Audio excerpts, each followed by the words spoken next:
सिद्धाणं नमो आयर्याणं नमो वज्रायाणं नमो लोये सवसाहुणम्।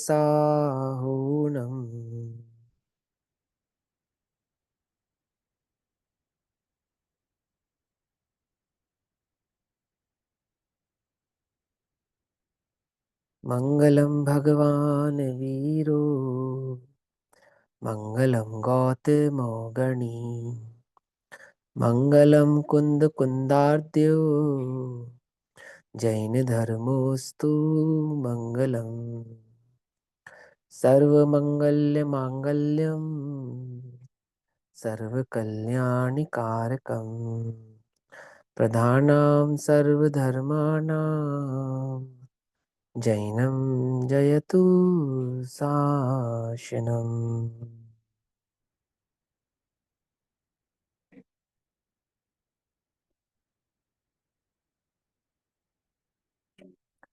सर्वव्यापीकचेद्रूप स्वरूपाय परात्मने स्वोपलब्धि प्रसिद्धाय ज्ञानानंदात्मने नमः।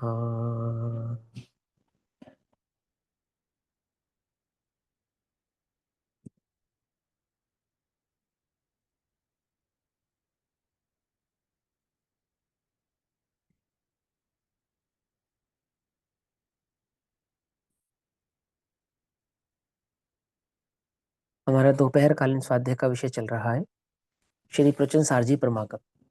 श्री प्रचन सारजी परमागम का स्वाध्याय हम सभी आचार्य अमृत चंद्र देव द्वारा रचित तत्व प्रदीपिका तथा आचार्य जयसेन देव द्वारा रचित तात्पर्य वृत्ति टीका के आधार से कर रहे हैं। भाव चल रहा है कि जिनेन्द्र भगवान के द्वारा बतलाए गए तत्व के श्रद्धान के बिना धर्म का लाभ मुनियों को भी होता नहीं है। ये भाव मोह की प्राप्ति के उपाय के संदर्भ में चल रहा है। 225 नंबर का पेज और 91 नंबर की गाथा है। उपसंहार या समापन की गाथाएं हैं शुभ परिणाम अधिकार के समापन की गाथाएं, और इसके पश्चात गे प्रज्ञापन अधिकार शुरू होगा। तो क्या कहना चाहते हैं गुरुदेव हमसे? वे कहते हैं 91 नंबर की गाथा 225 नंबर का पेज। अब जिनेन्द्रोक्त पदार्थों के श्रद्धान के बिना धर्म लाभ नहीं, ऐसा न्यायपूर्वक विचार करते हैं। सत्ता संबंध देते सविशेषे जो हिणेव सामणने सदहदीन सो समणो तत्तौ धम्मौ न संभवदी। जो मुनि सत्तामय एवं सविशेष पदार्थों की श्रद्धा नहीं करे, जो श्रमण नहीं वह उसे न धर्म कभी होता। ठीक, उस श्रमण को कभी धर्म होता नहीं। ये भाव चल रहा है। टीका। जो जीव इन द्रव्यों को, किन द्रव्यों को? जो द्रव्य गुण पर्याय के स्वरूप की चर्चा हमने की है और करेंगे, ठीक है ना। जो 6 द्रव्यों का स्वरूप हम अभी संक्षेप में बता चुके हैं और विस्तार से बताएंगे उन द्रव्यों को। जो इन द्रव्यों को, जो कि सादृश्य अस्तित्व के द्वारा समानता को धारण करते हुए स्वरूप अस्तित्व के द्वारा विशेष युक्त है, अर्थात जो द्रव्य स्वभाव होते हुए भी, एक द्रव्य भाव होते हुए भी अलग अलग सत्ता स्वरूप 6 द्रव्य हैं और सबके अपने अपने स्वचतुष्ट हैं। उन्हें स्वपर के भेद पूर्वक ना जानता हुआ, अर्थात उसमें स्व और पर का भेद विज्ञान पूर्वक, जो उसमें अहमपना किसमें करने योग्य है और अहमपना किसमें करने योग्य नहीं है, इन भावों को जो नहीं जानता है और श्रद्धा नहीं करता है, 2 बातें होगी ना, पहले जानना और फिर श्रद्धा करना। ना जानता हुआ ना श्रद्धा करता हुआ। श्रद्धा से पूर्व जानना अनिवार्य है। जिसको जानेगा उसकी तो श्रद्धा करेगा। कल्पना कर रखी है तो कल्पना की श्रद्धा किए बैठा है। जाने बिना श्रद्धा नहीं होगी, ध्यान से समझना है ना। उनको जानता हुआ और श्रद्धा न करता हुआ, यूं ही ज्ञान श्रद्धान के बिना मात्र श्रमणता से, अर्थात मुनिपने से या द्रव्यत मुनिपने से आत्मा का दमन करता है, वह वास्तव में श्रमण नहीं है। अर्थात जो व्रत तप त्याग उपवास आदि करके इंद्रिय संयम के नाम पर वास्तव में तो वह आत्मा का दमन कर रहा है, आत्मा का दमन कर रहा है अर्थात आत्मा के स्वरूप को तो पहचानता ही नहीं है ना। अपनी कक्षा के जो होस्ट है वो करना म्यूट। हाँ, चलो, इसलिए मैं कहता हूँ वीडियो ऑन करके बैठो। ध्यान ही नहीं रहेगा क्या हो रहा है। हाँ, जानता ही नहीं है, वो श्रमण नहीं है ना, मुनि नहीं है, आत्मा का दमन करता है। आत्मा का दमन करता हुआ जो आत्म तत्व वास्तव में सुख का कारण है, मोक्ष का कारण है, संसार के दुखों से निकालने का कारण है, उसी आत्मा का दमन कर रहा है। मुक्त बुद्धि है उसकी, उपयोग जो है सारा का सारा बहिर्मुख है, और उसे लगता है कि मैं धर्म कर रहा हूँ। बड़े सोचने वाली बात है। द्रव्य तो मुनिपना किसको कहते हैं मालूम है ना? निर्दोष मुनिपने को कहते हैं, जिसके 28 मूल गुण जो होते हैं वो निर्दोष हो, रंच मात्र भी जिनमें दोष ना हो, समझे? ऐसे मुनिपने को कहते हैं द्रव्यत मुनि या श्रमणता। शिथिलाचार को नहीं, जो बाहर से ही दोषपूर्ण हो उसको मुनि नहीं, जिसके तो चिन्ह में ही दोष हो उसको नहीं। पकड़ में ही बात नहीं, पकड़ में किसको कहते हैं?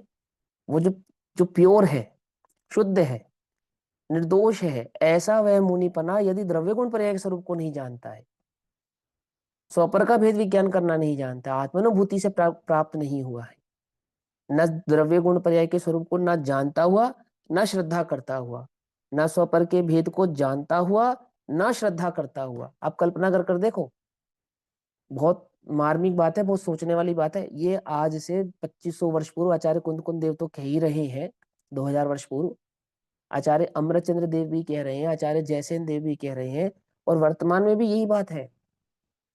आप सारे जगत में ढूंढो दिया लेकर, कितने स्वपर का भेद विज्ञान की चर्चा करते हुए मिलेंगे आपको?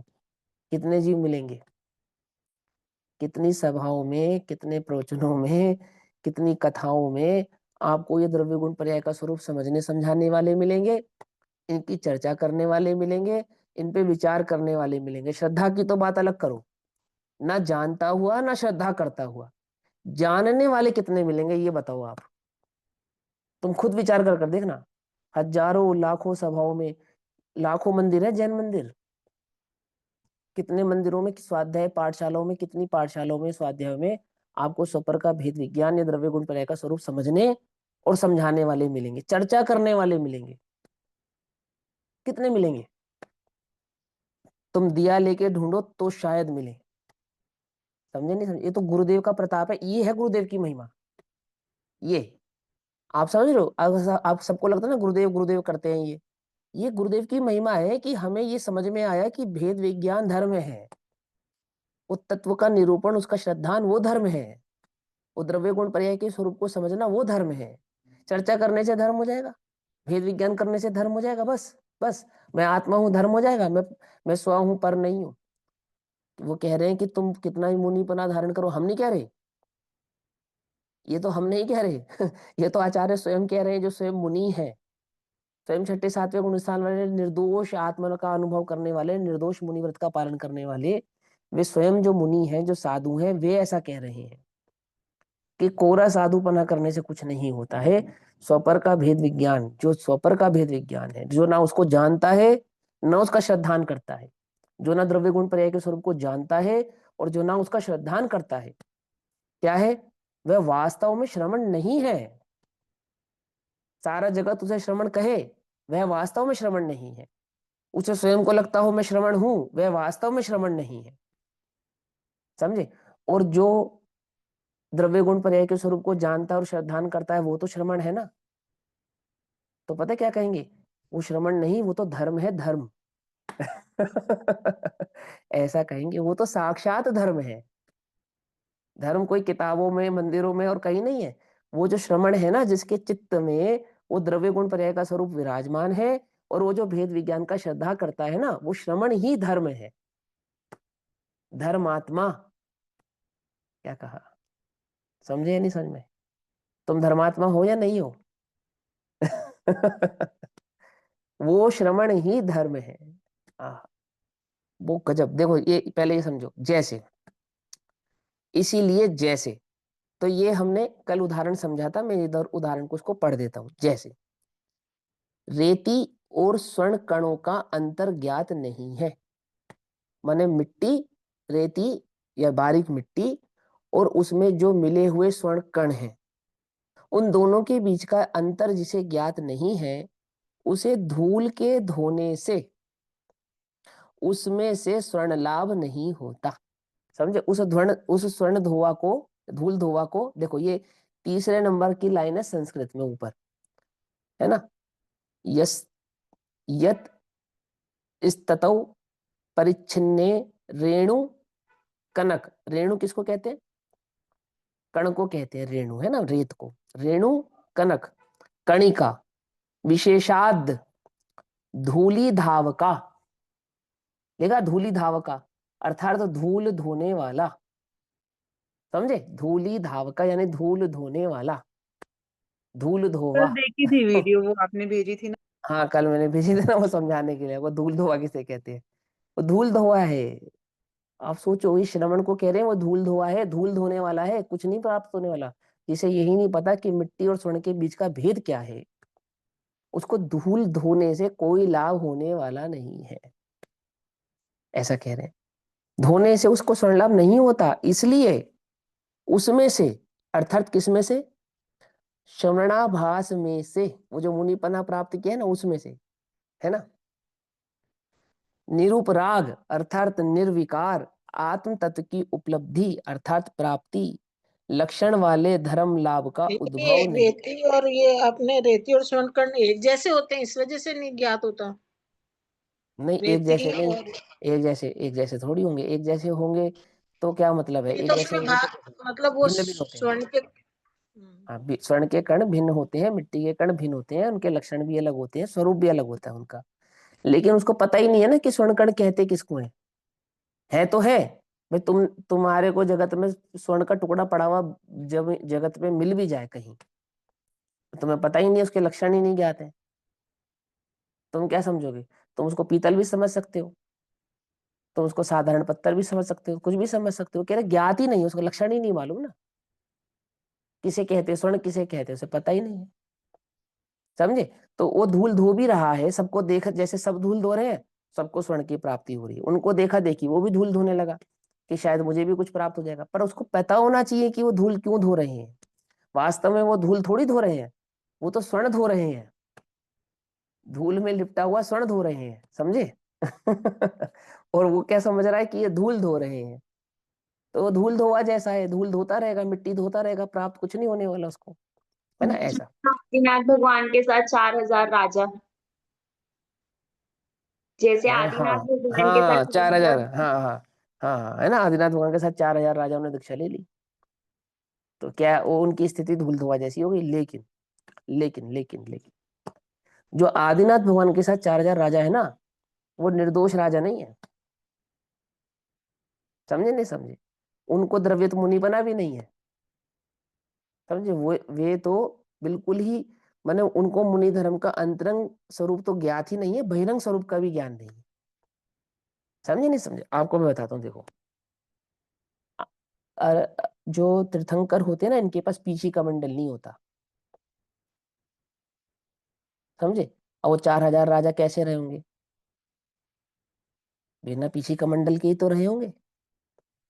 सीधी सी बात है, जैसा गुरु वैसा चेला। पकड़ में ही बात, नहीं पकड़ में। और पीछी कमंडल नहीं रखने का जो ये समझो विधान है, वो मात्र तीर्थंकरों पे लागू होता है और किसी पे लागू नहीं होता। केवल ज्ञान से पहले भी नहीं था उनके पास? केवल ज्ञान नहीं, से पहले जब वो नहीं, मुनि अवस्था में थे। नहीं, मुनि अवस्था की तो बात कर रहे हैं। केवल ज्ञान अवस्था तो अरहंत अवस्था हो गई, वहां तो पीछी कमंडल की आवश्यकता ही नहीं है। समझे नहीं समझे? मैं तो क्या, देखो वो हमें पता नहीं है ना, इसलिए। अब जैसे कई बार हम चित्र बनाते हैं, कई प्रकार के चित्र बनते हैं, आदिनाथ भगवान के आर के चित्र बनते हैं, उनके गमनागमन आदि के चित्र बनाते हैं लोग, ये अक्षय तृतीया आदि पे।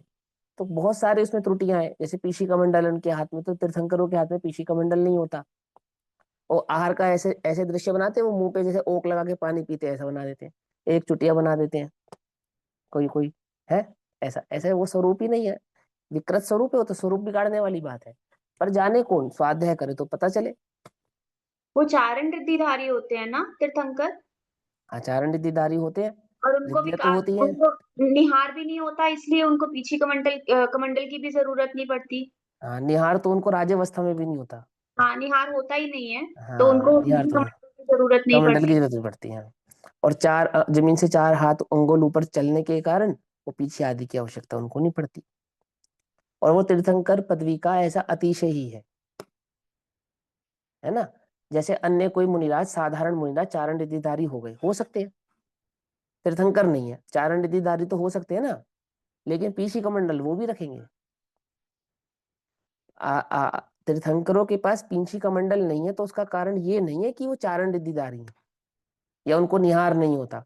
निहार नहीं होने वाले सभी मुनिराजों के पास कमंडल नहीं होगा ऐसा नहीं, सिर्फ तीर्थंकरों के पास नहीं होता।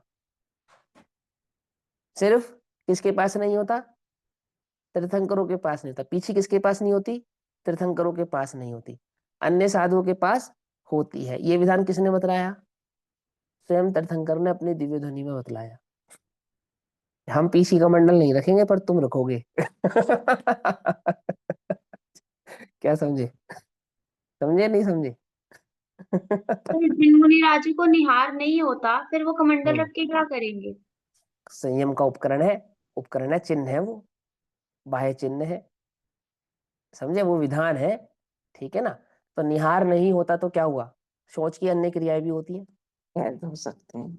हाँ, शौच की अन्य क्रियाएं भी होती है, सिर्फ शुद्धि निहार आदि क्रिया मात्र। हो गई। हाँ, बहुत सारी क्रियाएं होती है, ठीक है ना। ऐसा नहीं वो तो छल ग्रहण करने वाली है, एक रखेगा एक नहीं रखेगा, गड़बड़ है। तो तीर्थंकरों पे है वो नियम, सिर्फ अन्य पे नहीं है। ठीक है, जैसे सनत कुमार चक्रवर्ती है, तो चक्रवर्ती ने तीर्थंकर पदवी धारण करी, है ना, और वो चारण रिद्धिधारी भी हो गए। वैकृत आदि रिद्धियां, कई प्रकार की रिद्धियां चारण रिद्धियां भी हैं, तो वो पीछे कमंडल रखेंगे या नहीं रखेंगे? रखेंगे। फिर तीर्थंकर नहीं रखते। बस उन्हीं के नाम कर्म प्रकृति, गोत्र कर्म प्रकृति का ऐसा उत्कृष्ट उदय है कि उनको ये सब की आवश्यकता नहीं होती, ठीक है ना। तो क्या कहते हैं, हाँ, इसी प्रकार, तो वो क्या समझा रहे थे हम कि वो जो 4,000 मुनिराज जो आदिनाथ के साथ दीक्षित हुए ना, उनकी यहाँ बात नहीं कर रहे, वो कहाँ द्रव्यवत मुनि पने वाले हैं। यहाँ तो निर्दोष मुनिपना पालन करने वाले मुनिराज की बात चल रही है, जिनके जिनके बाह्य लक्षण में रंच मात्र भी दोष नहीं है, उसको द्रव्यत्व मुनिपना कहा जाएगा। समझना ध्यान से। जिसके जिसके निर्ग्रंथता में दोष है उसको तो द्रव्यत्व लक्षण भी नहीं कहा जाएगा, वो तो शिथिलाचारी है, उसको नहीं कह रहे हैं यहाँ पे। द्रव्य लिंग तो उसके कहते हैं निर्दोष मुनिपना के, उसको भी धर्म नहीं है यदि भेद विज्ञान नहीं है तो, कि कुछ तो होगा, रंच मात्र तो होगा।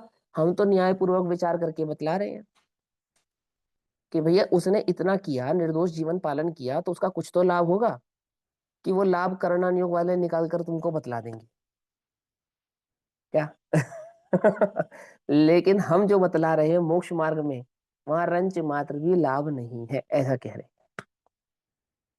पकड़ में बात नहीं है। क्यों?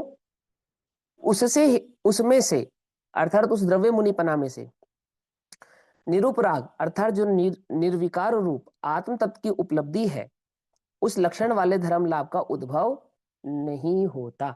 अर्थात वो आत्मानुभूति भेद विज्ञान जो लक्षण है वास्तव में धर्म का, उसका उद्भव ही नहीं हुआ है। ठीक, आगे भावार्थ, जो जीव द्रव्य मुनित्व का पालन करता हुआ भी स्वपर के भेद सहित पदार्थों की श्रद्धा नहीं करता, वह निश्चय सम्यक्त पूर्वक परम सामायिक संयम रूप मुनित्व के अभाव के कारण मुनि नहीं है।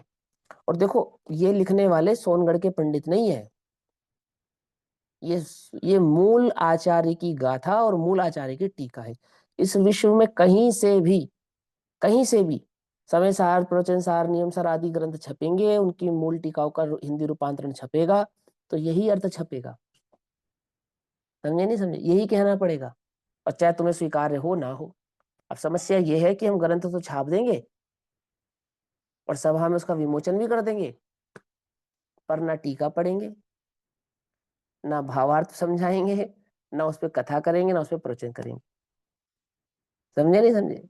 कहेंगे कुछ, मैंने विषय का विषयांतर भाव तो कहेंगे, परंतु वो वास्तविक बात नहीं कहेंगे। मैं समझा रहा हूँ ना तुम्हें, तत्व कहने वाले जगत में बहुत विरले जीव है, प्राप्त नहीं होती हैं, साधारणतः प्राप्त नहीं होते हैं। निश्चय सम्यक्त पूर्वक परम सामायिक संयम रूप मुनित्व के अभाव के कारण मुनि नहीं है। इसलिए जैसे जिसे रेती और स्वर्ण कण का विवेक नहीं है, अर्थात जिसको पता ही नहीं है कि मिट्टी और स्वर्ण के बीच का भेद क्या है, ऐसे धूल के धोने वाले को चाहे जितना परिश्रम करके भी स्वर्ण की प्राप्ति नहीं होती। लक्षण ही नहीं पता, वो स्वर्ण को भी उस मिट्टी की भांति धोकर फेंक देगा। इसी प्रकार जिसे स्व और पर का विवेक नहीं है, ऐसे उस द्रव्य मुनि को अर्थात निर्दोष मुनि पालन करने वाला जो द्रव्यत्व भाव है, द्रव्यलिंगी को, चाहे जितनी द्रव्यत्व मुनि की क्रियाओं का कष्ट उठाने पर भी क्या है, धर्म की प्राप्ति नहीं है। अपितु, ये मैं बता ला रहा हूं, आचार्य की रिपीट करता हूं बात, आत्मा का दमन ही है। क्या समझे नहीं समझे? धर्म लाभ तो है ही नहीं, परंतु जिसके आश्रय से वो धर्म होगा उसका दमन और हो रहा है, ऐसा कह रहे हैं। आगे आचार्य जयसेन देव इसी गाथा गाथा नंबर 91 की टीका करते हैं, और टीका में ये 98 नंबर 98 नंबर की गाथा हो जाती है। आचार्य जयसेन देव कहते हैं, अब निर्दोष परमात्मा द्वारा कथित, निर्दोष परमात्मा मतलब जो सर्वज्ञ है, जो वीतरागी है, जो हितोपदेशी है, ऐसे वे जो त्रिलक्षणा वाले निर्दोष परमात्मा है, उन निर्दोष परमात्मा द्वारा कथित पदार्थ के श्रद्धान के बिना श्रवण नहीं होता, श्रावक भी नहीं होता। सिर्फ श्रवण नहीं होता का अर्थ क्या है? श्रवण नहीं होता मतलब श्रावक भी नहीं होता, गर्भित है उसमें, बड़ा नहीं होता, पिता नहीं होता, तो पुत्र भी नहीं होता। समझे नहीं समझे? ऐसा क्या कहा? निर्दोष परमात्मा द्वारा कथित पदार्थ के श्रद्धान के बिना, इतना भी कह सकते थे, पदार्थ के श्रद्धान के बिना। क्या तो एक एक अक्षर बचाते हैं क्या? इतनी लंबी लाइन जोड़ दी साथ में कि भैया नहीं बनेगी बात। तुम समझो, तुम्हें केवली कथित पदार्थ की श्रद्धा करनी है, ऐसा, क्योंकि तुम छल बहुत ग्रहण करते हो। तुम छल ग्रहण ना करो, इसलिए हम कह रहे हैं केवली कथित पदार्थ, केवली कथित पदार्थ। और अभी तो और भी गहरी बात कहेंगे, तो ध्यान से समझना। अब निर्दोष परमात्मा द्वारा कथित पदार्थ की श्रद्धा के बिना श्रवण नहीं होता है, इसलिए उसको उसके शुद्धोपयोग लक्षण रूप धर्म भी संभव नहीं है, इस प्रकार निश्चय करते हैं। वो जो धर्म है क्या है? वो शुद्धोपयोग रूप लक्षण है उसका। अच्छा एक बात देखो, कुछ लोगों का ऐसा कहना है कि पंचम काल में शुद्धोपयोग नहीं होता, उन्हें प्रवचन सार जी पढ़ना चाहिए और समझना चाहिए। यहाँ आचार्य कुंदकुंद देव, आचार्य जयसेन देव, आचार्य अमरचंद्राचार्य देव क्या टीका कर रहे, क्या कह रहे हैं? जिसके शुद्धोपयोग लक्षण नहीं है वो मुनि नहीं है। समझे नहीं समझे? और सातवें गुण स्थान में वो शुद्धोपयोग होता है, ठीक है ना। अभी तो और विस्तृत भाव कहेंगे, सम्यक दर्शन के संदर्भ में भी उसको 6 छायिक सम्यक दर्शन की पुष्टि करेंगे, पंचम काल में भी। किस अपेक्षा से करेंगे मैं तुमको समझाऊंगा, उसका भाव समझाऊंगा, ध्यान से समझना। और बहुत समझने वाली बात है, बिल्कुल मार्मिक बात है, एकदम गजब की एकदम, है ना। तुमने पढ़ी, पढ़ के बैठे हो या ऐसी है? पढ़ के पढ़ बैठे के हो? चलो फिर बैठे तो आज। बहुत बढ़िया, हाँ बहुत बढ़िया, फिर आएगा। अच्छा है, बढ़िया है, पढ़ के बैठते हो फिर तो अच्छा है है ना। देखो क्या कहते हैं, इस प्रकार निश्चय करते हैं। तो क्या निश्चय करते हैं? आचार्य जयसेन देव समझा रहे हैं, सुनो भैया। महासत्ता के संबंध से सहित, अब ये शब्द आ गया महासत्ता, अब मुझे समझाने की आवश्यकता तो नहीं, हम पहले समझ चुके हैं। माने द्रव्य है तो मैं भी द्रव्य हूं, तुम भी द्रव्य हो, जीव भी द्रव्य है, पुद्गल भी द्रव्य है, आकाश काल सब द्रव्य है ना। तो एक द्रव्य है, उसकी अपेक्षा से उन सबको महासत्ता कहते हैं। फिर कौन कौन द्रव्य है, कौन द्रव्य, कौन सा द्रव्य है, और मैं कौन सा द्रव्य हूं, पकड़ में ही बात। और समान जाति द्रव्यों में भी मैं अन्य द्रव्य से भिन्न हूं, आदि आदि ये जो भेद होता है, ये अवांतर सत्ता हो जाता है। तो महासत्ता, अवांतर सत्ता, फिर महासत्ता, फिर अवांतर सत्ता, फिर महासत्ता, फिर अवांतर सत्ता। जैसे 6 द्रव्यों को एक कहना, ये महासत्ता।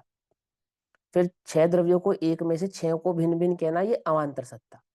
फिर एक जीव द्रव्य कहना, वो महासत्ता, और उस जीव द्रव्य में से अपने जीव द्रव्य को अन्य जीव द्रव्य से भिन्न करना, ये अवांतर सत्ता। पकड़ में ही बात, नहीं पकड़ में? अब जैसे मैं एक जीव द्रव्य हूँ, एक जीव द्रव्य, तो मुझ में महासत्ता और अवांतर सत्ता का भेद होगा या नहीं होगा? होगा। कैसे होगा बतलाओ? सिर्फ मैं हूं, मात्र मैं एक जीव द्रव्य हूं, अन्य किसी द्रव्य की मेरे में अपेक्षा सापेक्षता कुछ नहीं लगा रहा। तेरे एक में मैं अनंत शुद्धात्मा हूँ। द्रव्य गुण पर्याय। एक एक एक एक करके, अनंत एक गुण एक है ना, करके। ये महासत्ता हाँ है, और एक एक गुण को करेंगे तो यह अवंतर सत्ता है। हाँ, बहुत बढ़िया। जो एक द्रव्यपना है, जो एक द्रव्यपना है, अखंडपना है, वो महासत्ता है। और मुझ में जो अनंत गुणात्मक गुणों का जो भेद है, वो अवांतर सत्ता है। ज्ञान, दर्शन, सुख, वीर्य आदि सब गुणों की भिन्न भिन्न सत्ता है या नहीं है? सब गुण एक थोड़े ही है, अखंड होने पर भी सब भिन्न भिन्न गुण है, अनंत अनंत गुण है, तो वो अवांतर सत्ता बराबर का भेद हो बराबर। गया। आई समझ में बात? हाँ। कुछ प्रश्न है किसी का?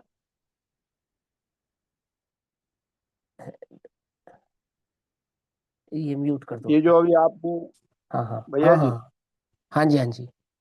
आपने महासत्ता में जो अवांतर सत्ता गर्भित है, ऐसा जो हम्म बताया है, तो हम्म महासत्ता में 6 द्रव्य, ये महासत्ता हो गई। और हम्म 6 द्रव्य में द्रव्य, ये अवांतर सत्ता हो गई। हम्म अब ये जीव द्रव्य में, ये जीव द्रव्य, पूरा जीव द्रव्य है, वो महासत्ता हो गई। हम्म। और मैं जीव द्रव्य हूँ, उन सब भिन्न ये अवांतर सत्ता हो गई। अब हाँ ठीक ये है। अवांतर सत्ता में जो जो जीव द्रव्य है, ये अनंत गुण है। तो ये अनंत गुण को महासत्ता स्वरूप समझना क्या? नहीं, अनंत मैं जीव अनंत गुणों द्रव्य को अनंत। महासत्ता नहीं है। अनंत गुणों का एक हाँ अखंड जी। ज्ञायक पिंड हूं ना मैं, एक द्रव्य हूँ, एक एक चैतन्य द्रव्य हूँ मैं, एक जीव द्रव्य, है ना? बराबर। ये एक एक एकत्वपना जो मेरा है, अखंडत्व जो मेरा भाव है, ये महासत्ता है। और मैं एक जीव द्रव्य, जो अखंड एक जीव अच्छा। द्रव्य हूँ, वो अनंत गुणात्मक हूं नहीं। तो वो अनंत गुणों की जब मैं भेद करूंगा, तो वो अवांतर सत्ता कहलाएगी। ये सिर्फ नया प्रतिपादन है। कोई कहे इसको समझने से क्या लाभ है? अरे बहुत लाभ है। तभी तो द्रव्य गुण पर्याय के गुण भेद आदि भावों को समझ पाएगा क्या? कहाँ किसका गुण भेद करना, कहाँ द्रव्य भेद करना। जैसे अभी थोड़े दिन पहले कक्षा में प्रश्न उठा था, नहीं उठा था कि भैया अपने गुणों वो दो द्रव्यों के बीच में भेद करना, तो ये भी व्यवहार हो गया। हो गया नहीं हो गया? जबकि दो द्रव्यों के बीच में बराबर। भेद करने पे बिल्कुल। व्यवहार नहीं होता। एक ही द्रव्य के अपने गुण पर्यायों के साथ भेद करने पर व्यवहार होता है, और दो दो द्रव्यों के बीच में भेद करने पर वो निश्चय होता है। समझे नहीं समझे? तो कहाँ निश्चय लगेगा, कहाँ व्यवहार लगेगा, कहाँ किस प्रकार से स्वरूप लगेगा? नय, निक्षेप और प्रमाण, ये तीन चीजें होती हैं। कौन कौन सी? नय, निक्षेप और प्रमाण। निश्चय। ठीक, ये तीन चीजें होती हैं। ये तीन चीजें समझे बिना आगम समझ में नहीं आएगा, और आगम समझे बिना द्रव्य तत्व समझ में नहीं आएगा, और तत्व समझे बिना आत्मानुभूति नहीं होगी।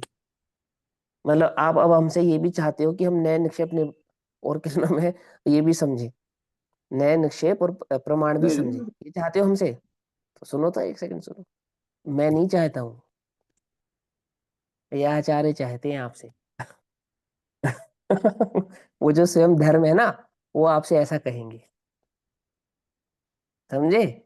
थोड़ा थोड़ा कमर कस के, उपयोग को स्थिर करके सावधान होकर बैठो, अच्छे से समझो। अभी तुम्हें बहुत मजा आने वाला है, एक्चुअल में आने वाला है, एकदम आनंदित। वो तुम्हें नकली नकली नहीं करना पड़ेगा, उत्साह तुम्हारे अंदर से उछलेगा उत्साह। ऐसा भाव आने वाला है इतना बढ़िया। देखो क्या कहते हैं, समझो ध्यान से, म्यूट कर लो सब। तात्पर्य वृत्ति समझो क्या कहते हैं। सत्ता संबद्धे, अर्थात महासत्ता के संबंध से सहित, अयदे इन पूर्वोक्त शुद्ध जीवादि पदार्थों को, पुनः क्या विशेषता वाले पदार्थों को, अर्थात महासत्ता से संबंधित, अर्थात जिनकी सत्ता है, ऐसे जो जीवादि पदार्थ हैं, ये जीवादि पदार्थ अपने अपने लक्षण से भिन्न भिन्न भाव को प्राप्त है ना? तो कैसे है ये जीवादि पदार्थ? की विशेष सत्ता, अर्थात अवांतर सत्ता, या जो अपनी अपनी स्वरूप सत्ता है, उस सहित पदार्थ को। तो आप हमें इतनी लंबी चौड़ी कहानी क्यों सिखा रहे हो? जरूरी है, क्योंकि लोक में जीव को सबसे सर्वप्रथम सत्ता का ही ज्ञान नहीं है। या तो वो दो द्रव्यों की सत्ता को मिलाता है, या जो वास्तव में अपनी सत्ता है उसे पहचानता ही नहीं है।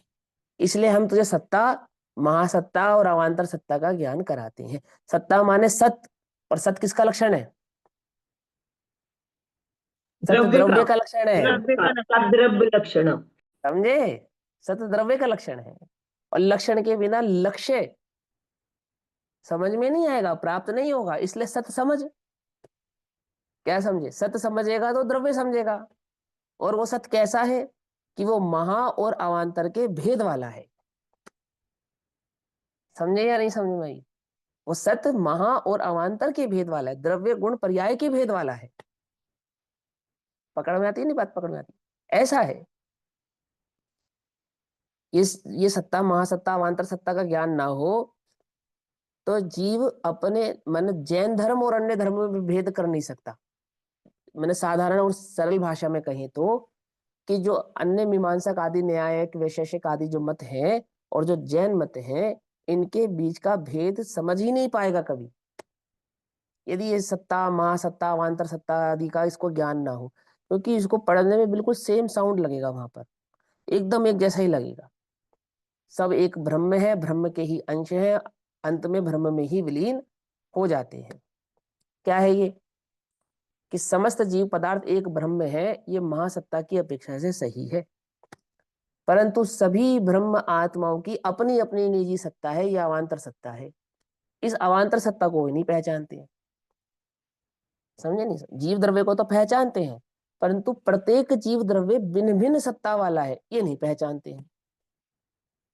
पकड़ में? ये बात नहीं पकड़ में? और फिर प्रत्येक जीव द्रव्य जिसकी अपनी भिन्न सत्ता है, उसका स्वरूप कैसा है, ये नहीं पहचानते हैं। समझ में आई बात? नहीं समझ में? वस्तु नहीं पहचानते हैं, वस्तु का स्वरूप नहीं पहचानते हैं। अब वस्तु भी नहीं पहचानी, वस्तु का स्वरूप भी नहीं पहचाना, तो भेद विज्ञान किससे करोगे? किससे करोगे? मैं एक वस्तु हूं, जगत एक वस्तु है, उस जगत से मैं एक भिन्न वस्तु हूं।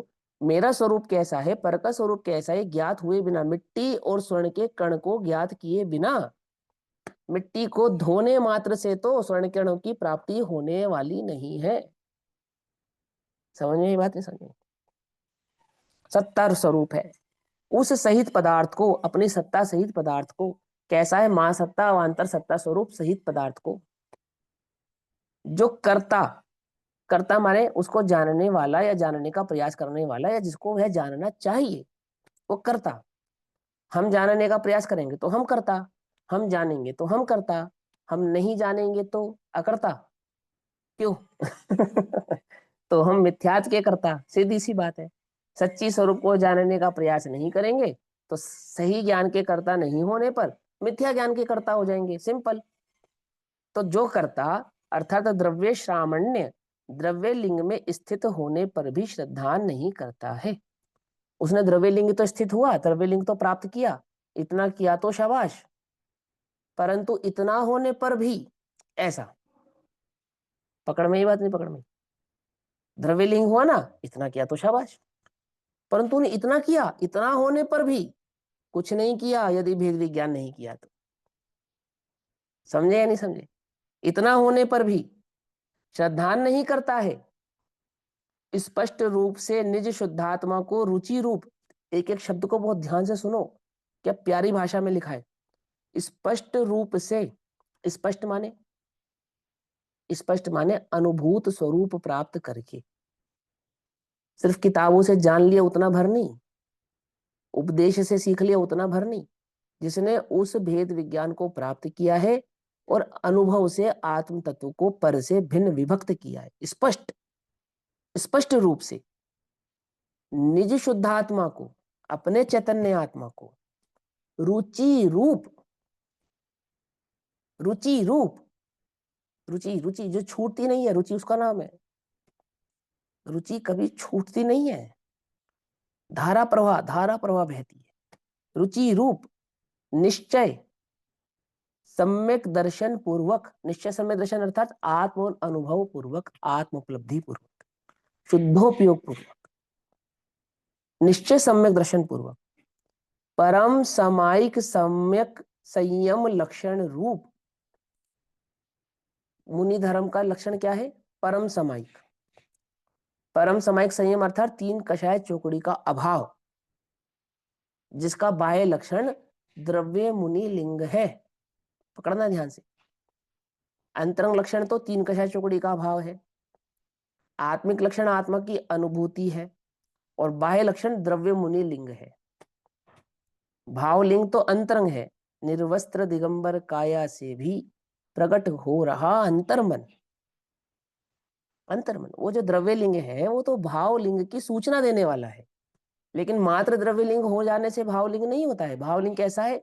वो तीन कषाय चौकड़ी के अभाव रूप है, शुद्धोपयोग रूप है, भेद विज्ञान पूर्वक उत्पन्न होता है, आत्मानुभूति से प्राप्त होता है, द्रव्य गुण पर्याय के स्वरूप को समझे बिना नहीं होता है। शिवभूति मुनिराज को तो हुआ होगा ना? नहीं होता है। महासत्ता अवंतर सत्ता के भेद भेद विज्ञान पूर्वक प्राप्त होता है, अनुभूति पूर्वक होता है। समझना ध्यान से, है ना? लक्षण रूप श्रमण्य मुनिपने का अभाव होने से, मुनिपना द्रव्य मुनिपना होने पर भी मुनिपने का अभाव होने से वह श्रमण नहीं है, वह श्रमण नहीं होता है। इस प्रकार के भाव श्रामण्य के अभाव के कारण, किस प्रकार के भाव? चाहे वो द्रव्य लिंग का भाव है लेकिन आत्मानुभूति के बिना है, द्रव्य गुण पर्याय की समझ के बिना है, और भेद विज्ञान पूर्वक आत्मानुभूति के बिना है, ऐसा वो मुनिपना श्रामण्य के अभाव के कारण, मुनिपने के अभाव के कारण मुनि है, मुनिपना नहीं है। समझो ध्यान से, उल्टा नहीं पकड़ना, बहुत ध्यान से समझना। मुनिपना नहीं है, मतलब वास्तविक भावलिंग मुनापना नहीं है। हाँ, भावलिंग, भावलिंग नहीं है, हाँ भावलिंग नहीं है, हाँ हाँ समय वही, नहीं है, भावलिंग नहीं है। नहीं है ना, अभाव के कारण।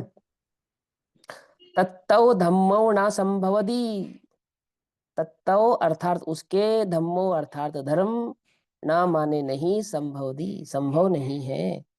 उस पूर्वोक्त द्रव्य श्रवण के निरुपराग राग रहित शुद्धात्मा की अनुभूति लक्षण लक्षण रूप धर्म भी संभव नहीं होता है, यहाँ पे ऐसा गाथा सूत्र का अर्थ है। हाँ बोलो। यहाँ पे भाव सामान्य का शुद्धोपयोग के बिना, शुद्धोपयोग हाँ, नहीं है। भाव भाव श्रवण माने शुद्धोपयोग नहीं है, आत्मानुभूति नहीं है, तीन कषाय चौकड़ी का अभाव नहीं है, भेद ज्ञान नहीं है, द्रव्य गुण पर्याय की खबर नहीं है। ये सब वो एक सूत्र में पिरोकर बतलाए उन्होंने। महासत्ता अंतर सत्ता, फिर उसमें द्रव्य गुण पर्याय की समझ, फिर उसमें भेद विज्ञान, और भेद विज्ञान में आपा प्रकाश श्रद्धान पूर्वक आत्मानुभूति। ये भाव श्रवण का लक्षण है, ये नहीं है।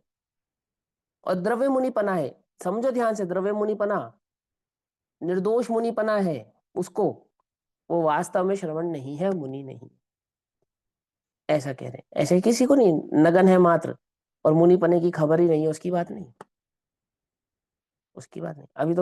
अभी तो पता ही नहीं है क्या करने योग्य क्या करने योग्य नहीं, आगम में कहा कि आजकल अपने जिंदा होके अपनी मूर्तियां स्थापित कर रहे हैं मुनि लोग। उन्हें पता ही नहीं है कि पंच परमेश्वरियों में कितने परमेश्वर की प्रतिमा स्थापित की जाती है, किस किस की जाती है। मुनि की प्रतिमा भी यदि स्थापित की जाती है तो किस रूप में की जाती है, कुछ खबर नहीं है।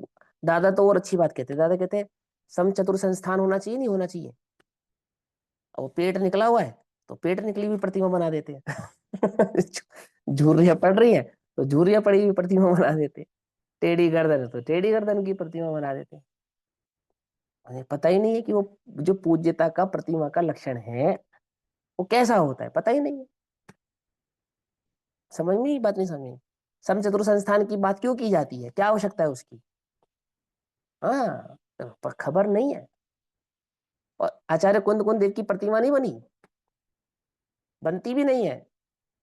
साधुओं की प्रतिमा नहीं बनाई जाती है, आचार्यों की प्रतिमा नहीं बनाई जाती है, स्थापित नहीं की जाती है। समझे नहीं समझे? पंच परमेष्ठियों के प्रतीक तो बनाए जाते हैं, प्रतीक का निषेध नहीं है। अरहंत के समान किसी आमुख प्रतिमा में सिद्ध की आचार्य उपाध्याय की स्थापना कर देना वो एक अन्य बात है, पर परिपाटी नहीं है। समोशरण जो होता है वो अरहंतों से पूजनीय होता है। समझे? इसका अर्थ ये नहीं कि आचार्य उपाध्याय साधु पूजने नहीं होते हैं, होते हैं, उनकी प्रतिमाएं नहीं होती हैं। और इसलिए इक्का दुक्का प्रतिमा कहीं कहीं मिली है अरिहंत की के अलावा, और एक उपाध्याय की कोई एक प्रतिमा मिली है, आचार्य की कोई एक प्रतिमा मिली, वो कदाचित अतिरेक का स्वरूप या लक्षण समझो, परिपाटी नहीं है वो। क्या समझे? लेकिन चलो ठीक है, अब सुनो 227 नंबर का पेज, 92 नंबर की गाथा, 92 नंबर की गाथा। आचार्य कुंद कुंदेव कहते हैं ये उत्थानिका की गाथा है, समापन की गाथा, ज्ञान तत्व प्रज्ञापन अधिकार को समापित करने की गाथा है। और बड़ी टीका है इसकी, है ना टीका भी बड़ी है। देखो क्या कहते हैं,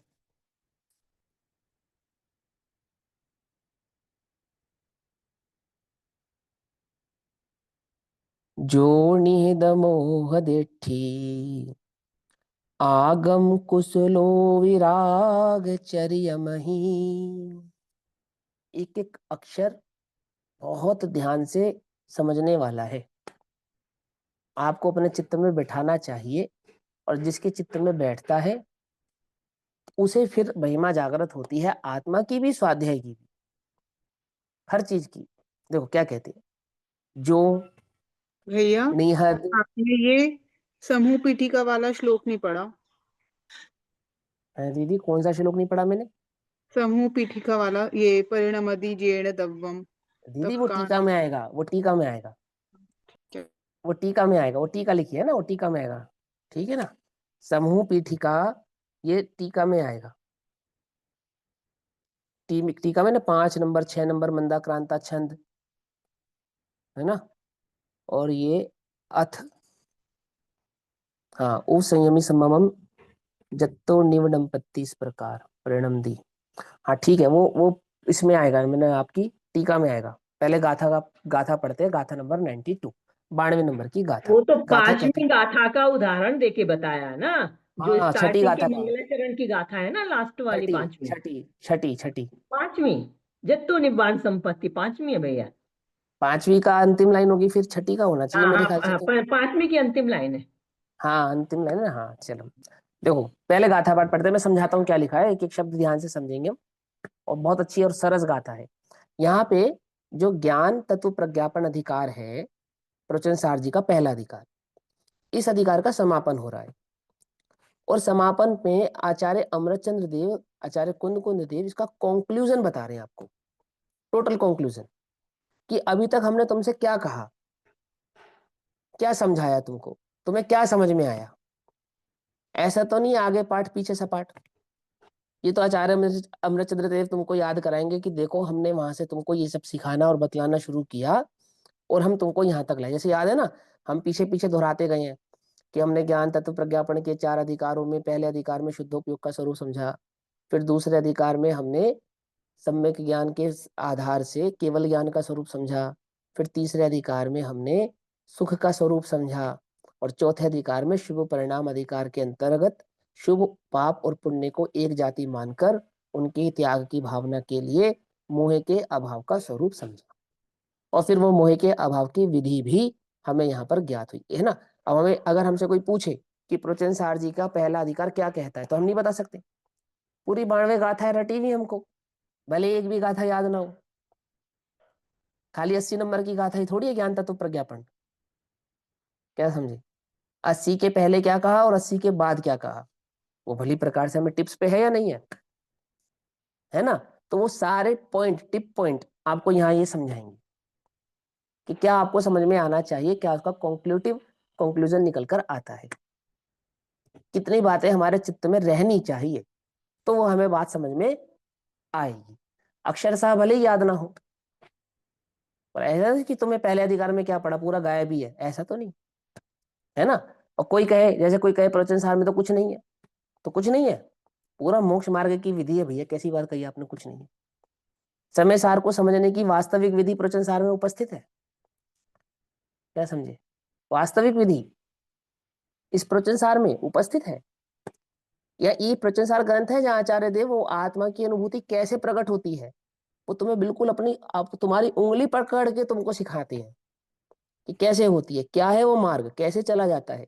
निश्चय व्यवहार का इतना जबरदस्त सुमेल है इसके अंदर, पॉइंट टू पॉइंट। भले ही निश्चय और व्यवहार कह के ना बतलाया गया हो, पर मैं क्या करूं, वो पॉइंट टू पॉइंट बात बतलाई है। तो सोने से लेकर उठने तक और उठ के लेकर सारा दिन कार्य करके फिर सोने तक क्या करना कि वो मुझे आत्मा प्राप्त हो जाए?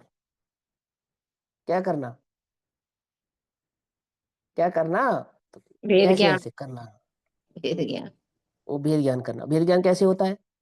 द्रव्य गुण पर्याय के स्वरूप को समझ के होता है। द्रव्य गुण पर्याय का स्वरूप कहाँ समझ में आएगा? वो केवली कथित शास्त्रों में समझ में आएगा।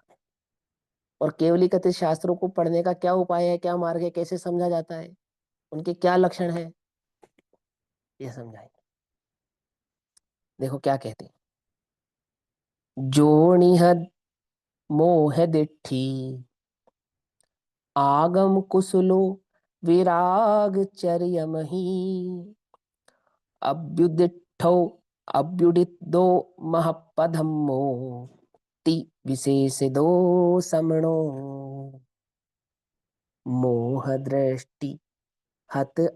हत माने मिटा देने वाला, मिटा देने वाला। मोह दृष्टि को मिटा देने वाला या मिटाने का भाव रखने वाला। हत माने मारना। मोह दृष्टि हत आगम कौशल वीतराग चारित्रारूढ़ है। आगम में कुशलता और वीतराग चारित्र और मोह के अभाव को करने वाला। याद है तुम्हें वो 86 नंबर की गाथा? मोह के 3 लक्षण कौन कौन से थे? पहला लक्षण क्या था? सही तत्व का अर्थ का ज्ञान होना। हाँ, ये पहला लक्षण था करुणा। कि सही प्रकार से वस्तु स्वरूप का ज्ञान नहीं होना। तो वस्तु स्वरूप का ज्ञान नहीं होना यानी कि दर्शन मोह। तो यहाँ क्या कहा पहली लाइन में? मोह दृष्टिहत, अर्थात जिसने दर्शन मोह का अभाव कर दिया है। अच्छा, दूसरा लक्षण क्या है उसका? उसको प्राप्त करने का, मैंने उस अभाव करने का, उस मोह को अभाव करने का लक्षण क्या है? आगम कौशल, माने जो आगम में निपुण है। ध्यान से समझना, जो आगम कौशल का मतलब होता है जो आगम में निपुण है, निपुण। और वीतराग चारित्रारूढ़, अर्थात वो दर्शन मोह के साथ साथ चारित्र मोह भी, ठीक है ना, जिसने अभाव किया है। किसके हो सकता है दर्शन मोह और चारित्र मोह का अभाव? जो आगम कौशल को प्राप्त करते हैं। आगम कौशल, कौशल किसे कहते हैं? पढ़ लेने का नाम कौशल नहीं है? क्या कहा? पढ़ने का नाम कौशल नहीं है। देखो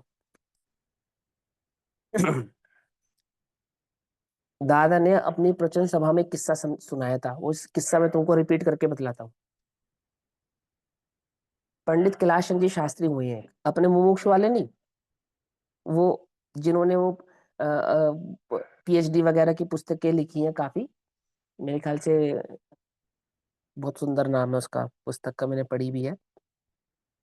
जैन धर्म, जैन धर्म विज्ञान या जैन धर्म जैन करके एक सिद्धांत पुस्तक है। प्रवेशिका की बात कर रहे हो? नहीं नहीं नहीं नहीं नहीं, सिद्ध मैं कह रहा हूँ कैलाश चंद्र जी, पंडित कैलाश चंद्र शास्त्री जी की मैं बात कर रहा हूँ, बहुत मूर्धन्य विद्वान हुए। बुलंदशहर वाले, बुलंदशहर वाले कैलाश हाँ चंद जी हाँ बुलंदशहर। हाँ, कैलाश चंद्र जी, पंडित कैलाश चंद्र जी शास्त्री बहुत मूर्धन्य विद्वान हुए, बहुत उच्च कोटि के विद्वानों में उनका नाम आया है और उन्होंने कई ग्रंथों की टीकाएं करी है। तो अभी मलय धवल जी का वो नए चक्र नाम का जो ग्रंथ उपस्थित हुआ गुरुदेव के समय में, है ना, आया, प्रकाश में आया, तो उसकी टीका भी, सबसे पहली जो टीका लिखी गई थी हिंदी में, हिंदी रूपांतरण किया था, वो कैलाशचंद्र शास्त्री जी ने किया था। सबसे पहले पंडित कैलाशचंद्र शास्त्री जी ने उसका टीका रूपांतरण किया था। तो अपना जब स्मारक खुला ही खुला था, तो दादा का ये भाव रहता था कि जो अच्छे अच्छे विद्वान हैं जिस समाज में, वो सब यहाँ आए और अपने विद्यार्थियों को पढ़ाए, और पढ़ के सब विद्यार्थी सही प्रकार से वस्तु स्वरूप को समझें, आगम कौशल को प्राप्त करें, ज्ञान को प्राप्त करें।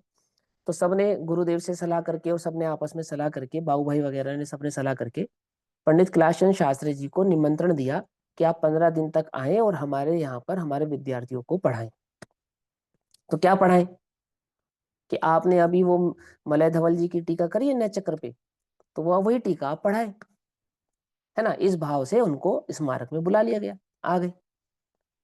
तो उनको कहा आप ये टीका पढ़ाए। तो कह रहे मैं ये टीका कैसे पढ़ाऊंगा? समझना ध्यान से कि आपने तो इसका हिंदी रूपांतरण किया है। तो बोले वो तो मैंने 2 महीने पहले किया, तब तो मुझे याद नहीं है। क्या कहा? वो तो मैंने 2 महीने पहले किया था, अब तो मुझे ज्ञात ही नहीं है, पता ही नहीं है, अब वो हो गया बस।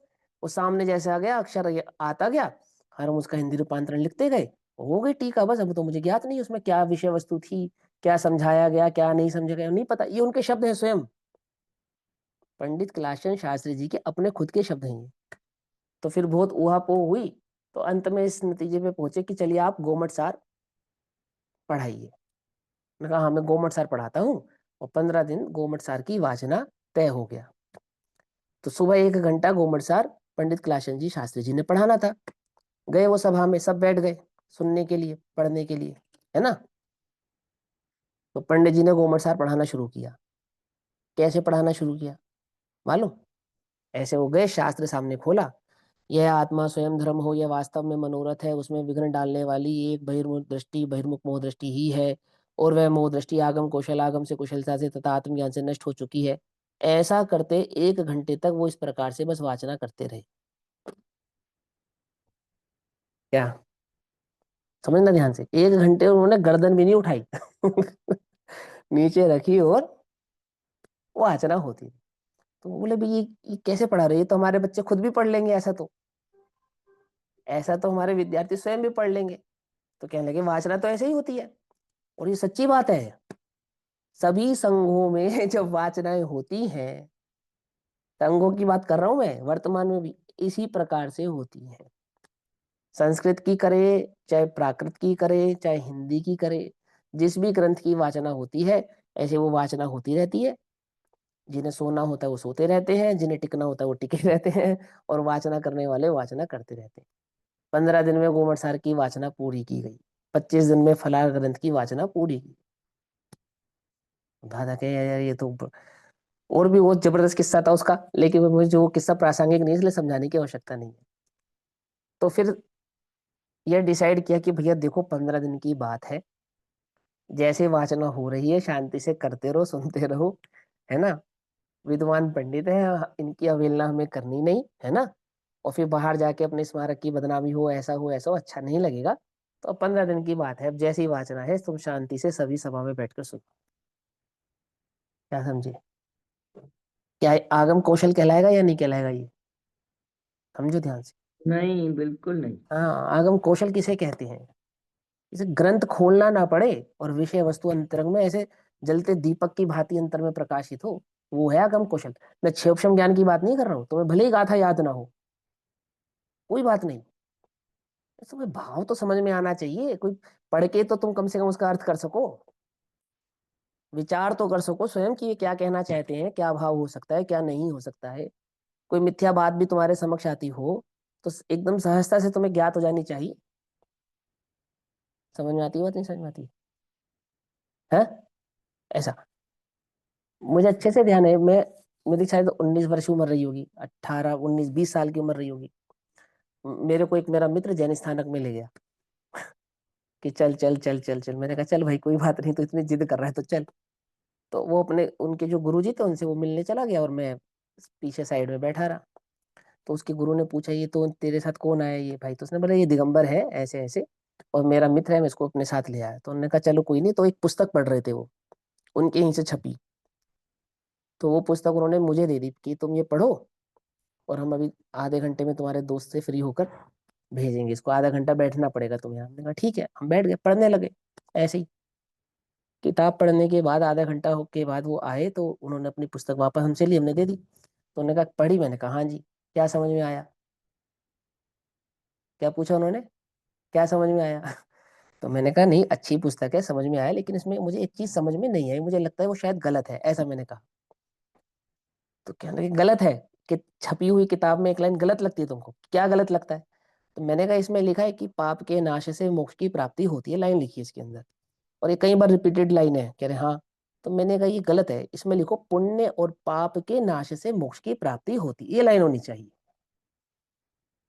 समझे या नहीं समझे? क्या अब मैं अपनी विद्वत्ता नहीं बतला रहा हूँ, इतना जागृत हमें रहना चाहिए कि हम क्या पढ़ रहे हैं, हम क्या समझ रहे हैं, हम क्या कह रहे हैं। उन्होंने खुद कहा, उनके नाम के आगे लगता था आगम ज्ञाता था। उनके नाम का विशेषण था वो आगम ज्ञाता था। उन्होंने स्वयं स्वीकार किया, अरे इतनी छोटी सी बात पे तो मैंने ध्यान ही नहीं दिया, बात तो बिल्कुल सही है, ये लिखना चाहिए पुण्य और पाप के नाश से। पाप के नाश से मोक्ष की प्राप्ति थोड़ी होगी, पाप के नाश से तो स्वर्ग की प्राप्ति हो जाएगी। क्या पाप तो वो पहले ही तज कर आता है तो मुनि धर्म में आता है, पाप तो पहले तज कर आता है तो शुद्धोपयोग में आता है, पाप का भाव तो पहले करता है तो वो श्रमणपना प्रकट होता है, अंत में तो पुण्य का ही नाश करता है। क्या कहा? तीर्थंकर भगवान पाप का नाश कर रहे हैं, पुण्य का नाश कर रहे हैं? हैं? किसका नाश कर रहे हैं? पाप का नाश कर रहे हैं क्या? और तीर्थंकर पना प्रकट करने से पूर्व पुण्य का ही नाश करते हैं, पाप का नहीं करते। कितनी पाप की सभी प्रकृतियों का तो अभाव पहले ही हो जाता है। और लोभ जो नामक अंतिम कषाय है वो भी कौन से गुण स्थान में भाव को प्राप्त हो जाती है? 10वें, है ना। और अर्यंत अवस्था कौन सा गुण के स्थान है? अंतिम समय में हाँ, अंतिम 13वां समय में वो 13वां गुण स्थान है। तो वो तो 2 गुण स्थान पहले ही कर दिया उसका अभाव। तो वेदों का अभाव जो पाप रूप है, कषायों का अभाव जो पाप रूप है, उनका अभाव तो पहले ही हो जाता है, फिर बीच में क्या बचता है? समझना ध्यान से, है ना। लेकिन अब वो तुम्हें इतना मालूम होना चाहिए, यहाँ कहेंगे आगम कौशल। आगम कौशल किसको कहना? बहुत तुम शास्त्री हो वो नहीं, पर तुम्हारी जिनवाणी तुमसे क्या कहना चाहती है, मोक्ष मार्ग क्या है, वास्तविक स्वरूप क्या है, वो जो वास्तविक तत्व है जिसके आधार से वो भेद विज्ञान प्रकट होगा, वो तो कम से कम तुम्हारे चित्त में प्रकाशित होना चाहिए, नहीं होना चाहिए? मोह दृष्टि हत आगम कौशल वीतराग चारित्रारूढ़, ऐसे श्रमण महात्मा को ही धर्म कहे जिनवर सूत्र। आहा जिनेंद्र भगवान के सूत्र ऐसे श्रमण को, महात्मा को ही धर्म कहते। ये धर्म है, ये धर्मात्मा नहीं, ये धर्म है। क्या कहा? ये स्वयं धर्म है। कौन कहता है? जिनेंद्र भगवान स्वयं कहते हैं, जिनवर के सूत्र कहते हैं, अर्थात जिनेंद्र देव कहते हैं। किसको? क्या क्या लक्षण है उसके? कि उसके मोह दृष्टि का अभाव हुआ है, आगम कौशल को प्राप्त हुआ है, समझे नहीं समझे, और वीतराग चारित्र पर स्थिर हुआ है, अर्थात 3 कषाय चौकड़ी के अभाव रूप वीतराग संयम को प्रकट किया है उसने। समझे नहीं समझे? क्या कहते हैं उसे? ऐसे श्रवण महात्मा को ही धर्म कहें, धर्म कहते हैं, धर्म है। समझे नहीं समझे? है ना। अष्टपाहुड़ में गाथा आती है, हाँ वो अष्टपाहुड़ की गाथा है, शायद चारित्र पाहुड़ में गाथा है या लिंग पाहुड़ में। तो वहां ये गाथा आती है कि कोई अन्य मति जब मैंने कोई धर्म मुनिराज जाते हैं ना, मुनिराज गमन करते हैं, तो रत्नत्रय की मूर्ति गमन करते हुए मुनिराज को कहते हैं, वो देखो धर्म जा रहा है। क्या कह रहे हैं? मुनि नहीं जा रहा, वो देखो धर्म जा रहा है। कौन सा धर्म? जिन धर्म जा रहा है। समझे या नहीं समझ में बात? समझे?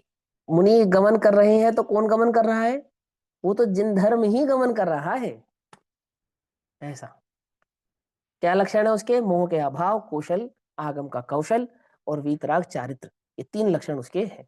अब इसकी गाथा का टीका जो भाव है 228 नंबर के पेज पर, ये हम कल पढ़ेंगे, अभी समय हुआ। तब तक के लिए सभी को जय जिनेन्द्र।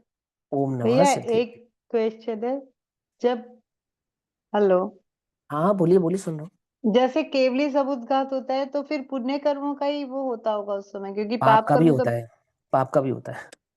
सत्ता में होते अच्छा। हैं वो तो अपेक्षाकृत बातें हैं ना, तो दोनों ही प्रकार अच्छा। की कर्म सत्ता में, जैसे जो 4 आघाती कर्म विद्यमान है, तो 4 आघाती कर्म विद्यमान है, उनकी जो प्रकृतियां बैठी हैं, है ना, उनमें पुण्य और पाप के भेद होते हैं, उसमें कोई बात ही नहीं है। अब वो ठीक है कि वो सारे के सारे निषेकों में कन्वर्जन हो जाता है और वो सब उत्कर्षण अपकर्षण को प्राप्त हो जाते हैं, संक्रमण हो जाता है सब पुण्य भाव का आदि का। पर हम ऐसा एक मत होकर नहीं कह सकते कि मात्र पुण्य पुण्य ही है, ऐसा नहीं कह सकते। लेकिन मोक्ष मार्ग में तो जब कहा जाएगा तो ऐसे ही कहा जाएगा, पाप और पुण्य दोनों के अभाव पूर्वक मोक्ष की प्राप्ति होती है। तो वह कुछ सत्ता पाप की भी संभव है, कुछ कर्म प्रकृतियां ऐसी संभव हैं जिन्हें हम पाप प्रकृतियां कह सके, लेकिन अधिकतर प्रकृतियां तो पुण्य की ही होती हैं। ठीक है ना ऐसा? पाप प्रकृतियां कहेंगे भैया जैसे? हाँ जी। तो मैं कौन सी प्रकृतियों को पाप प्रकृतियां कहेंगे? आपने बोला ना दोनों संभव है जिसको हम कह सकते हैं पाप प्रकृतियां। सत्ता जैसे है ना, जैसे नाम कर्म की प्रकृति है, अन्य कर्म की प्रकृति है, उनके जो जो निषेध आपने बांधे, तो उसमें कुछ निषेक ऐसे हो सकते हैं, मैं ये क्या कह रहा हूँ, उदय रूप नहीं है, सत्ता रूप तो है ना। से पढ़ा था सत्ता तो तो उसमें सत्ता रूपी अरिहंतों के पाप प्रकृतियां नहीं बचती हैं, वो सारी सबकी प्रकृतियां तो समुद्घात मात्र अरिहंतों के नहीं होता है ना, केवली और मूक केवली अन्य जो केवलियां होते हैं सारे, हम तीर्थंकरों पे तो कहेंगे कि नहीं होती है, ठीक है ना, तीर्थंकर भगवान के तो नहीं होती ऐसा कहेंगे। कर्णानियुग का नियम है, देखो भैया मैं तो कर्णानियुग की अपेक्षा से आपको समझा रहा हूँ कि सत्ता में पड़े हुए जो कर्म है, कर्म निषेक है, वैसे तो बात यही है कि सभी कर्म निषेकों का कन्वर्जन यानी कि संक्रमण हो जाता है, पाप का समस्त बचे हुए कर्मों का सब पुण्य में कन्वर्जन हो जाता है। और फिर मैंने क्या कहा कि किसी अपेक्षा से आप ऐसा भी कहो कि सत्ता में कुछ प्रकृतियां बैठी हैं जो पाप रूप रही हैं या अन्य रूप रही हैं जिनका, अब जैसे आयुष कर्म है, तो आयुष कर्म में जो अभाव हो रहा है, मैंने जो देह का छूटना है, शरीर का छूटना है, ये पाप कर्म का उदय माने या पुण्य कर्म का उदय माने?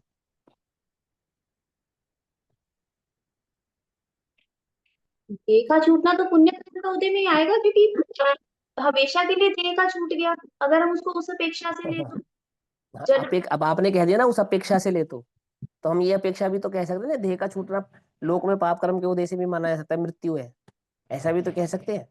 मैं बहुत अच्छे से गहराई से उसको नहीं जानता हूँ, लेकिन हाँ जितना मुझे याद है मैं वो बतला रहा हूँ कि वैसे तो सभी पाप कर्म प्रकृति के जो निषेक है उनका संक्रमण हो जाता है पुण्य में, कदाचित कोई एक आदि हो भी तो उसका एकदम सर्वथा निषेध तो नहीं किया जा सकता, है ना। राजमार्ग तो यही है कि सभी पाप प्रकृतियां कन्वर्ट हो जाती है पुण्य में, लेकिन उतना तो भय रखो भाई, अपने को याद नहीं है तो मैं कैसे कह दूं हाँ ऐसा ही ऐसा है, कदाचित ऐसा भी हो सकता है। पढ़ लो, अब तुम्हारे जानने में पढ़ने में आए तो मुझे भी बतलाना, मैं ये ध्यान रखूंगा, उसको याद रखूंगा कि वो पुण्य प्रकृतियां ही मात्र बचती हैं। पर अल्टीमेटली बात यह है कि पाप प्रकृतियों के नाश से मोक्ष की प्राप्ति नहीं, पाप और पुण्य के दोनों के अभाव से होती है, वो सिद्धांत वहां पे वही समझाना, ठीक। चलो अब यहाँ कहते हैं ओम नमः सिद्धेभ्य, बाकी चर्चा कल करेंगे। निज निधि निज में बताई, यह अनंत उपकार है, उसके लिए जिन वाणी माँ को वंदना शतबार। नमो रेंताणु नमो सिद्धाणु नमो नमो